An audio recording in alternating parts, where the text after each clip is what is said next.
नमस्कार। आज हम शिरडी गांव के एक किस्से पर बात कर रहे हैं। जी, ये वो कहानी है जहाँ साईं बाबा से जुड़ा एक चमत्कार बताया जाता है। हाँ, और जो हमारे पास जानकारी है वो बताती है कि उस समय गांव में एक भयानक सूखा पड़ा था बिल्कुल, मतलब स्थिति ऐसी थी कि कुएं तक सूख गए थे, खेत बंजर थे। और पीने का पानी, उसकी भी भारी किल्लत थी। सोचिए जरा क्या माहौल रहा होगा। हाँ, कहते हैं लोग और जानवर सब पानी के बिना तड़प रहे थे। बहुत ही मुश्किल कठिन समय था। और ऐसे में जाहिर है गांव वाले एक आखिरी उम्मीद लेकर बाबा के पास पहुंचे। बिल्कुल। तो आज हम इसी कहानी को थोड़ा गहराई से देखेंगे, सिर्फ दोहराना नहीं बल्कि मतलब इसके पीछे का जो संदेश है, खासकर आस्था और मदद का, उसे समझने की कोशिश करेंगे। सही कहा। तो कहानी ये बताती है कि सूखा इतना बढ़ गया था कि गांव में जैसे हाहाकार मच गया था। जी। लोग बहुत निराश थे और वो बाबा के पास गए अपनी पूरी परेशानी लेकर। बताया कि कैसे खेत सूख रहे हैं, जानवर मर रहे हैं, और मदद मांगी। हाँ, मदद की गुहार लगाई। और यहाँ एक दिलचस्प बात है, बाबा का जो जवाब था वो कोई फौरन वाला हल नहीं था। अच्छा, क्या कहा उन्होंने? जैसा कि इस विवरण में आता है, उन्होंने बड़े शांत भाव से कहा, तुम सब श्रद्धा रखो। श्रद्धा रखो। हाँ, और फिर कहा, नदी की ओर चलो। नदी की ओर? वो नदी तो सूखी थी। बिल्कुल, यही तो बात है। ये सिर्फ एक निर्देश नहीं था शायद, ये एक तरह से नजरिया बदलने की बात थी। हाँ, ये तो बड़ी अजीब बात हुई। उन्हें सूखी नदी की तरफ ले गए जहाँ मतलब दूर दूर तक पानी नहीं था। जी। और विवरण बताते हैं कि वहां पहुंचकर लोगों का शक और बढ़ गया। जाहिर है सोच रहे होंगे कि यहाँ पानी कहाँ से आएगा। हाँ, चारों तरफ बस रेत और पत्थर थे, पूरी तरह निराशा का माहौल। बिल्कुल। और यहीं पर, जैसा इस कहानी में दिखाया गया है, विश्वास की असली परीक्षा होती है। सही बात है। लोगों की उम्मीद लगभग खत्म हो चुकी थी। तब इस वर्णन के अनुसार बाबा ने अपनी लाठी उठाई। लाठी, हाँ, और नदी किनारे की जो सूखी जमीन थी उस पर मारा।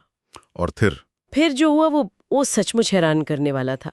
वर्णन कहता है कि ठीक उसी जगह से उसी पल पानी, मीठे साफ पानी का एक सोता फूट पड़ा। कमाल है। ये तो वाकई मतलब निराशा के बीच से उम्मीद फूटने जैसा था। बिल्कुल।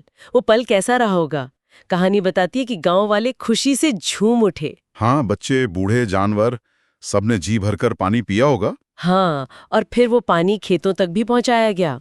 जो फसलें सूख रही थी, उनमें फिर से जान आ गई। जी, वो जो एक सामूहिक निराशा थी, उसके बाद ये एक बहुत बड़ी राहत थी। स्वाभाविक है कि इसके बाद गांव वालों ने बाबा का बहुत आभार माना होगा। हाँ, कहते वो उनके पैरों में गिर पड़े, कहा कि आप तो सचमुच करुणा के सागर हैं। और इस पर बाबा ने क्या कहा, उनकी प्रतिक्रिया भी जरूरी है। हाँ, उनका मुस्कुराते हुए जो जवाब था वो इस पूरी कहानी का सार है, जैसा स्रोत बताते हैं। क्या था वो जवाब? उन्होंने कहा, बेटा, ईश्वर कभी अपने भक्तों को दुख में अकेला नहीं छोड़ता।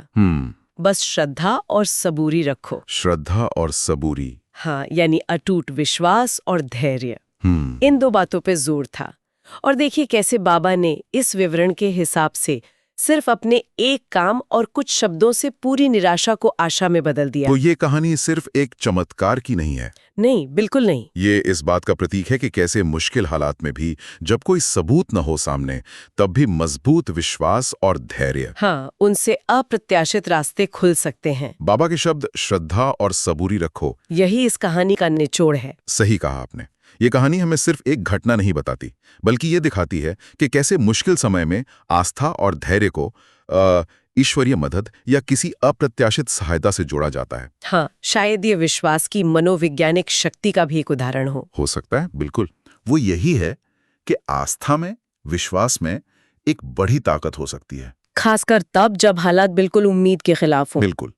और यहाँ एक सोचने वाली बात ये भी उठती है कि इस कहानी का जो शाब्दिक चमत्कार है, उससे अगर हम परे देखें तो ये किसी समुदाय के सामूहिक विश्वास या नेतृत्व के बारे में क्या बताती है।